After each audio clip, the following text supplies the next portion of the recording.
ملفات بوليسية. ملفاتك بوليسكا موروكو وتحنيال ku saabsan qisas dhab ah oo laga diiwaangeliyey booliiska dalka Morocco. ملفات بوليسية. qisada koowaad taxanaheena waxaa ciwaan looga dhigay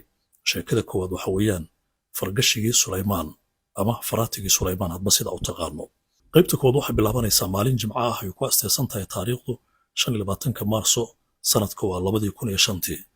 waa maalintii ugu dambeysay toddobaad shaqo ah. subaxaasi waxaa gelgelay dhammaan xafiisyada booliiska magaalada Rabaad ee caasimadda Morocco silsilado kiisas dhac ah oo loo geystay qaar ka mid ah dadweynaha Morocco ee ku nool magaalada caasimadda ee Rabaad. jenaraal magaciisa la yiraahdo Amiin Dalaal bin Idriis oo ah taliyaha booliiska gobolka ayaa shir degdeg ah oo aan caadi ahayn isugu yeeray dhammaan madaxda amniga madaxwaaxidyada xafiisyada booliiska magaalada Rabaad ee caasimadda Morocco. jenaraal Calaal bin Idriis waxaa ka muuqanaya subaxaasi wejigiisa caro oo ma malayn kartid erayada carada xambaarsan ee afkiisa sida dhimbilaha uga soo baxaya. ma jirto jenaraalka subaxaal waxa uu xirinayo hadday ahaan lahayd saaxiibtinimo sarkaal isku fiican yihiin askari u adeega wax uu xirinaya ma laha. maxaa yeelay luuq walba oo marto magaalada Rabaad ee caasimadda Morocco waxaa la hadal hayaa fal dambiyeed qof muwaadin Moroccan ah lagu dhacay kuwii falka geystana ay isaga baxsadeen goobta. jenaraal Amiin Calaal bin Idriis waxa uu ku bilaabay hadalkiisii maalintaasi madaxda dalka aad ay uga niyad xun yihiin xaaladda amni ee faraha ka sii baxayso falalka dambiyada ay sii kordhaya iyadoo booliiskana aad moodo inay indhaha ka daawanayaan oo aysan qusaynin waxa ka dhacaya dalka. intaasi waxa dheer buu yidhi wararkii ay qorayaan jaraa'idka dalka oo u muuqanaya inay nagu eedeynayaan waxyaabaha ka dhacaya magaalada. saxaafaddu waxay noo jeedinaysaa buu yidhi dhaleecayn adag haddii aan qirayno in dhacdada saxaafadda ay nooga hormarayso waxaan qiraynaa buu yidhi in riboodka waxqabad ee amniga la xiriiran aynu ku salaynayno waxyaabaha warbaahinta ay qorayaan. ma idin raali gelinaysaa in xaaladda sida hadda taa iska sii ahaato oo ay iska sii socdaan faldambiyeedyada iyo amni darrada lagu hayo muwaadiniinta.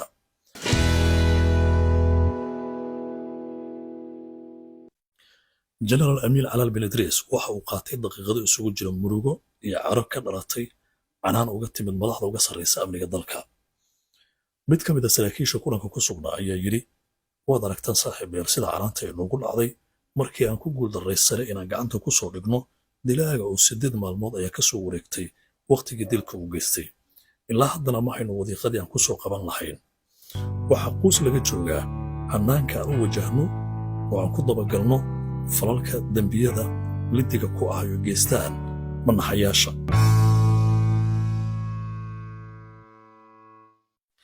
jenaraal Amiin Calaal bin Idriis wuxuu hadalkiisii ku soo gabagabeeyey isagoo wacd ku maray in cid walba oo lagu helo dayacaad waajibaad qaran lala xisaabtami doono.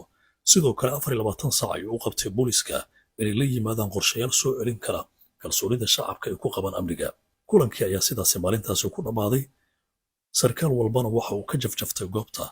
isagoo ka fikiraya waxa uu la soo shirtagi doono kulankaasi maalinta xigta oo jenaraalka uu ka dalbaday 24 saac kadib qorshayaal amniga lagu xaqiijinayo kalsoonida shacabka ay ku qabaan amniga magaalada Rabaadna ay la yimaadaan. sarkaalka dhalinyarada ah ee lagu magacaabo Mustafa Wudu Mukhtaar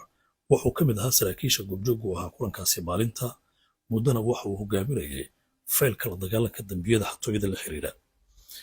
inkastoo dhowaan ka soo qalin jabiyay akademiyadda booliiska sidoo kale wuxuu ku takhasusay qaanuunka laakiin kaalinta la siiyey aad ayay u koobnayd shaqada booliiska Morocco marka laga hadlayo taasoo qasbaysay inuu ku shaqeeyo qorshayaasha saraakiisha isaga kaga horreysay shaqada. laakiin hadaladii kululaa ee jenaraal Calaal uu jeediyey ayaa kiciyey maskaxdiisa iyo xamaaska u qaba shaqada ciidanka. waxa uu go'aan ku qaatay in kaalintiisa uu ka qaato qorshayaasha amni ee lagu soo celinayo kalsoonida shacabka ay ku qabaan ciidamada booliiska. habeenkaasi soo jeed ayaa waaga ugu bariyey isagoo maskax toojin xog la sameeyey taasoo ugu dambayntii u suurtagelisay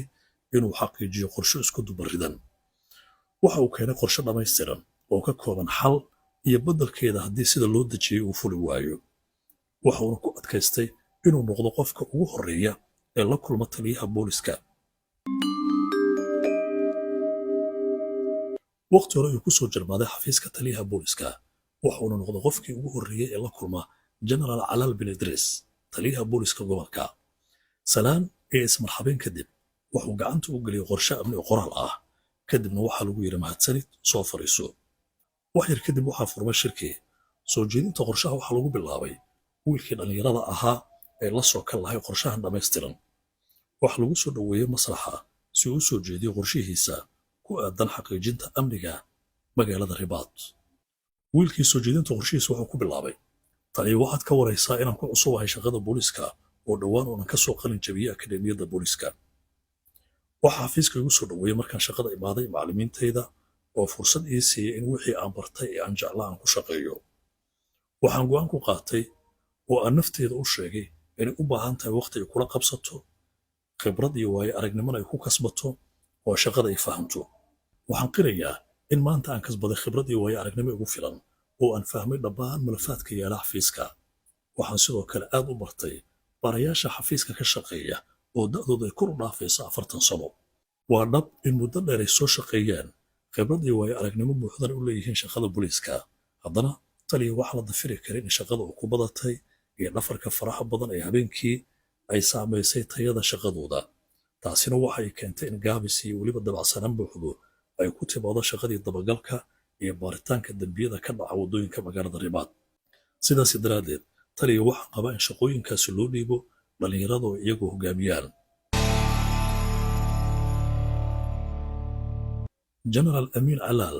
aad ayuu ula dhacay uguna dhigraaricinayay ninkan dhallinyarada ah ee sida xamaas kale u sharaxay qorshihii uu soo diyaarsaday iyo siday uga go'an tahay in la xaqiijiyo amniga qaranka wiilka dhallinyarada ah isagoo hadalkiisa sii wata ayuu yidhi aabbahay wuxuu ahaa injineer la shaqeeya warbaahinta wuxuuna i baray anigoo aad u yar sida loo isticmaalo kombiyuutarka isaga ayaan u adeegsaday qorshahan haddaan idinla wadaagayo oo aan ku dhafray xalay inuu noqdo qorsho faa'iido u leh amniga qaranka Morocco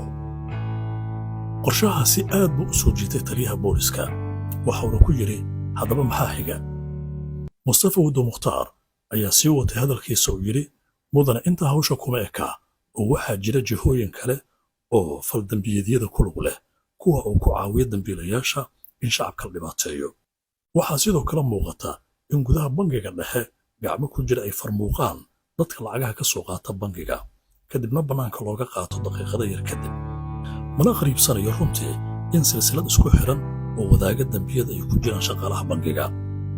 waxaad sheegaysa waxay u baahan yihiin caddeemo ayaa lagu yidhi wiilka dhallinyarada ah ee qorshahan soo jeedinaya haa mudane aniga ayaa shakhsiyan sameeya tijaabo oo waxaan tagay xarunta bangiga dhexe kadibna dhowr muuqaal oo qarsoodi ah ayaan ku soo qaaday moobilkayga sidaas daraaddeed waxaan idinka codsanayaa taliye in kooxdayda lagu soo daro 3 xubnood oo dhallinyaro firfircoon ah si aan idinkugu soo bandhigno natiijada meeshana uga saarno shakiga taagan قصص من ملفات الشرطة المغربية genaraal amiin calaal wuxuu ballan qaaday in feelka qorshahan uu soo jeediyey wiilkan dhallinyarada ah uu dhex dhigi doono shirka madaxda amniga qaranka kuna dadaali doono inuu noqdo qorshe la fuliyo wuxuu niyad ugu dhisay wiilka dhallinyarada ah soo dadaalay haddii xitaa uusan helin waxa uu dalbaday in qorshahan aan la dayici doonin oo qaranka dalka Morocco ka faa'iideysan doonaan ملفات بوليسية haddaba saaxiibayaal toddobaadkan halkaa inoo joogto qaybtii koowaad taxarayaasha malafaadka qisaska booliiska Morocco toddobaadka kan xiga isla waqtiyadan oo kale waxaan idinla soo wadaagi doonaa xalaqada labaad oo aan ku soo qaadan doono fulinta qorshaha lala wadaaga ciidamada booliiska iyo sida uu dhaqan galo aad baad ugu mahadsantihiin la socoshada qisaskan قصص من ملفات الشرطة المغربية كتبها الأستاذ عبد اللطيف بوحموش